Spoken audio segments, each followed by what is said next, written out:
Well, it's been a few days now since I unveiled my new to me 2013 Carvana Corvette. And I saw a few comments. People are like, oh, you never buy a car from Carvana. But truth is, used cars are used cars.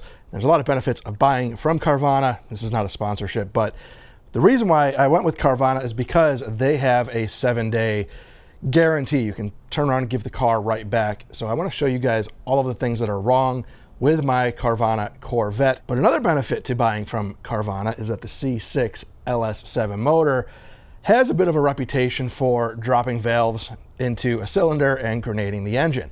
And Carvana also has a 100-day, 4,100 and change mile warranty. So within that 100 days, theoretically, should the motor blow, it's covered. And that gave me a little bit of time to go through this whole thing. So all that said, I have until Friday to decide if I'm going to keep this car. Now, before I go through all of the things that I think are wrong with the car, I want to say this thing is actually pretty good, but I am judging it based on the price that I paid. And the price that I paid was $60,990 for this car. Now, sure, there's going to naturally be people that start click-clacking away saying, I bought it in 1981. I paid 11 raspberries for it. If you go and look up this spec of this car, this is a 2013 Corvette. This is the 427, which basically is the Z06 convertible that Chevy never made, but this is basically that. So if you were to look at this car in comparable spec, in the 17,000 mile range, they're going for $60,000 all day long. So that is what the car is worth. Let me show you guys what I am not super thrilled about. So they have these condition reports here, and it's just funny because all of the things that they did indicate as potential issues, I just can't even seem to find them. Light scratch passenger rear fender. Wherever it is, I could not tell you. I looked at this thing every which way in the sunlight, and I simply do not see a single scratch.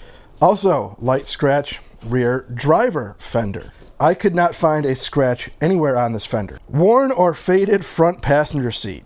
They have this like mark on there.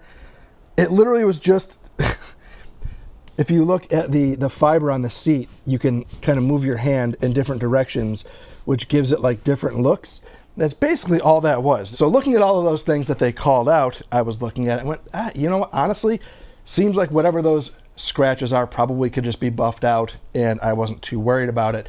That was what I made my decision on at that price point. This is where things became a little clear to me that what was on the photos was not clear. There is some damage on the chin spoiler here, and what's really bizarre, there is like apparently some sort of like epoxy here. Looks like it was used to like glue the air dam on. I'm assuming maybe the previous owner just didn't like this gap here. They probably buried this into a curb at one point and got a little separation. So I thought, okay, maybe this thing is damaged underneath the car, but if you look at the underneath this, found the problem. As I'm sitting here editing this, I didn't notice when I was looking underneath the car. Clearly they hit something here and it ripped the screw out. A million better ways to do this than gluing it to the bumper where it's visible. This makes ridiculous. I don't really care so much about the air dam because I'll probably end up hitting stuff as well.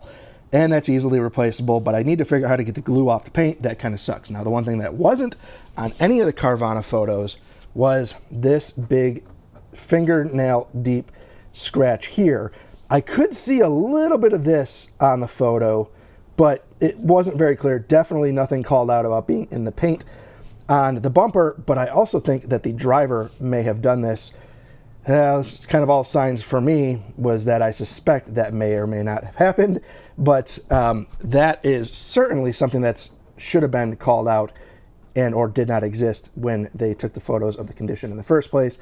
That's something I think that Carvana should cover. Now, one of the things that I'm most upset about, again, you can't see it from up here, and all of the photos on the Carvana website didn't call this out and absolutely should have. It looks like somebody was rail grinding, you know, the Tony Hawk style, and like really just caught an entire curb on this side skirt. That is significant. And again, understand, I could see you looking at this stuff right now saying like, dude, who cares? Just do some touch-up paint. But again, I'm grading this based on the number that I paid for it. And I think the number was fair for a car that didn't have all of this stuff wrong with it.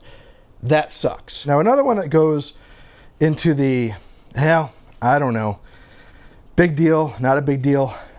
I could go either way. The dash on this, and if you don't know Corvettes, you'd be like, yeah, that's a huge deal.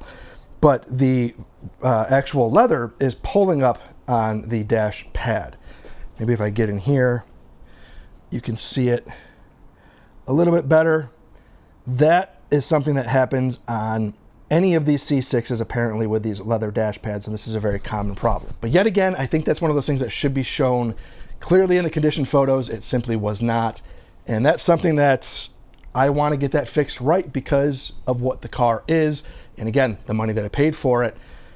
That's something that should be taken into consideration for the value of the car. Now, right off the bat, when this thing came off the trailer, the first thing that I looked at was the tire date codes, because that's one thing that's very easy and you should always do when you buy any used vehicle is take a look and see how old the tires were. The rear tires had a date stamp on them of 2012, which in 2026, I don't understand how that got past any sort of 150-point inspection. Not super thrilled about that. Made me question every other part of that 150-point inspection. They should never sell a car with tires that are that old. Just that simple. They're not even roadworthy. The front tires had a date stamp of 2022. Now, this is part of the benefit of buying through Carvana that I've experienced, is that I got a hold of them that day and they had me go in on Saturday and they swapped out actually all 4 tires for free. So that was an $1,800 freebie with all new Continental tires all the way around. So thank you, Carvana, for that. But when they did the tires, they also told me at the shop that the brake pads were down to about 4 millimeters, so the pads have to be replaced. Not mad about that because, again, it is a used car, and I would expect having to do brakes, that's just a maintenance thing, not a huge deal. Now, I have since gone through and done a pretty thorough investigation of everything mechanical. Oil to all of the fluids, I checked everything. Everything seems to be topped off. None of the fluids look too terrible. The clutch fluid is by far the absolute worst. That's gonna have to be pulled out of there and redone. The brake fluid appears like maybe it was done at some point. The heads on here are LS7 heads, so we have the appropriate motor. Everything mechanically seemed to check out. Now, last night I did get under the car and do an oil change. It's quite the process to get this thing up on jack stands, but I got the oil out of it. I'm not sure if Carvana did the oil change or not. What's really bizarre is the Carfax. By the way, this car does have a clean Carfax, no accidents, 1 owner, ideal of what you'd want to buy a Corvette from. However, the oil change on this thing was, I forgot what the year was, I'll put it right here, but the oil filter that came off of it was stamped 2025. So that was way after the last indicated oil change. Potentially possible that Carvana did it with an oil filter they had in stock from 2025, but the dash indicator said 54, I think, % of oil life left, which I don't know. So I don't know how old the oil was, but I just said, get it out of there. Let's get some fresh oil in there, which makes all the sense in the world. The rest of the fluids, should I keep this car? I will go through and do those as well. I've put over 100 miles on this, probably 120 miles on this thing now, and it seems to be running like a top. So mechanically, happy with that. Oh, you know what's funny here is that there's also a little like scrape that you can see on the decal here. It's like kind of permanently in there. I don't know if I can get that out of there, but that was also not indicated on any of the condition stuff. Mechanically, everything on this car seems great. Cosmetically, again, aside from the stuff that's very, very low, it's really not even all that visible, seems very, very good. Also seems very repairable. Not super stressed about that. The top, the convertible top on this thing, spotless, works perfectly. Everything is working as it should. So why would I give this thing back at the end of this week?